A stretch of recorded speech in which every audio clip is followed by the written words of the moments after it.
Assalamualaikum warahmatullahi wabarakatuh, sahabat entrepreneur. Bertemu kembali kita di channel kita ini untuk membangun kemandirian anak bangsa. Channel ini memang dikhususkan untuk membangun visi kemajuan kemandirian anak bangsa, dan saya ingin menjadi salah satu motivator, jadi salah satu orang yang ikut membantu pemerintah dan masyarakat mengupayakan kemajuan dan kemandirian anak bangsa. Melalui video-video saya, semoga ada manfaatnya, khususnya bagi kalangan muda.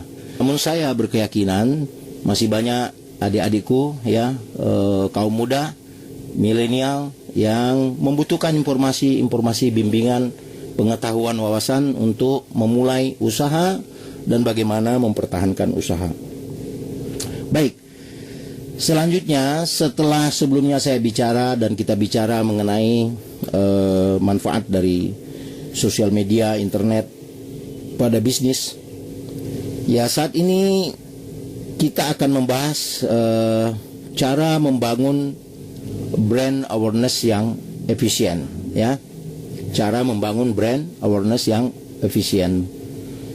Kita pernah mendengar dan sudah sangat tahu tentang brand, Pepsodent, produk hijab Zoya, Rabbani, sepatu Bata, furniture IKEA, percetakan Snappy yang ada di beberapa daerah di Jakarta khususnya saya lihat cukup besar-besar, dan orang-orang kalau menjilid, mencetak dokumen dan lain itu ke percetakan Snappy.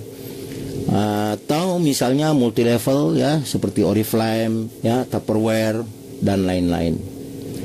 Usaha-usaha tadi melaju pesat karena membangun brand mereka. Kita pasti setuju jika membeli sesuatu dari brand yang terkenal sudah tidak ada kata ragu. Kenapa?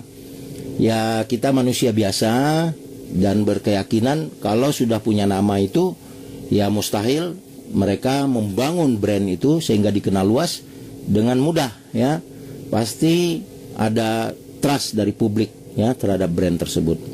Bagaimana itu bisa tumbuh popularitas brand tadi dan kepercayaan publik? Yaitu adalah salah satunya dengan promosi dan sosialisasi, marketing, Meskipun membangun brand adalah prosesnya panjang, jika ingin bisnis untuk maju sebaiknya terus konsisten dalam membangun brand kepada konsumen tentunya, atau calon konsumen. Jadi ada konsumen, orang yang udah beli, dengan calon konsumen. Itu dua-duanya penting. Konsumen harus, pelanggan harus dipertahankan. Jangan sampai dia lari ke orang lain, ke kompetitor, atau meninggalkan Anda karena kecewa, misalnya layanan kurang bagus. Tapi bagaimana mendapatkan konsumen atau pelanggan yang baru itu juga penting, supaya Anda penghasilannya tidak segitu-gitu saja. Bagaimana pelanggan yang sudah ada 30 pelanggan ini dipertahankan supaya mereka tetap beli ke kita, beli lagi kalau mereka butuh, beli lagi. Dan bagaimana supaya jumlah pelanggan itu bertambah, itulah yang harus difikirkan. Kalau sehari Anda atau sebulan Anda mendapatkan pelanggan sebanyak 50 misalnya, 50 orang, 50 pelanggan, customer, bulan berikutnya tentu Anda tidak hanya berfokus mendapatkan 50 lagi, harus nambah, menambah misalnya menjadi 100 konsumen, 100 pelanggan, klien. Nah, begitulah bisnis, Untuk itu akhirnya pengusaha atau perusahaan harus merekrut tenaga sales, tenaga penjualan. 1 orang dulu, 2 orang dulu, masing-masing dikasih target penjualan. Dilatih juga mereka cara menjual, diberikan juga pengetahuan produk kepada mereka dan cara-cara berkomunikasi dengan pelanggan dan calon pelanggan.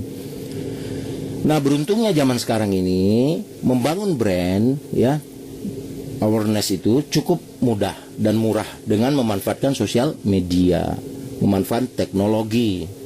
Kalau dulu, zaman dulu saya tahun 90-an, 95, 97 ketika saya masih bekerja di salah satu perusahaan konsultan yang menjual produk teknologi dari Amerika, itu kami dalam memasarkan produk by telepon dulu ada zaman itu buku Yellow Pages namanya. Yellow Pages itu kalau nggak salah saya diterbitkan oleh El Nusa ya, El Nusa Yellow Page.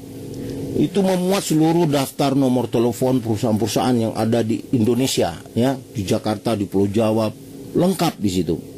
Khusus di Jakarta ya, pabrik-pabrik ya, industri-industri, toko komputer semua ada di situ. Ya tinggal telepon. Dan pada saat itulah dimanfaatkan untuk menelpon, menawarkan produk, memperkenalkan produk, lalu membuat dokumen, mengantarkan dokumen itu ke calon pelanggan tadi dan meminta waktu presentasi dan lain-lain. Tapi zaman sekarang, setelah berkembangnya internet dan sosial media, mungkin cara lama kami dulu itu sudah tidak diperlukan. Kenapa? Karena sekarang ya itu juga diperlukan tapi tidak dominan lagi. Yang dominan sekarang sosial media, internet. Anda bisa by email ya, bisa bikin video iklan di YouTube, bisa bikin video iklan disebar di Twitter, di Facebook ya, Instagram dan lain-lain. Artinya untuk memvisualisasikan produk kita di zaman sekarang ini sudah banyak fasilitas kemudahan.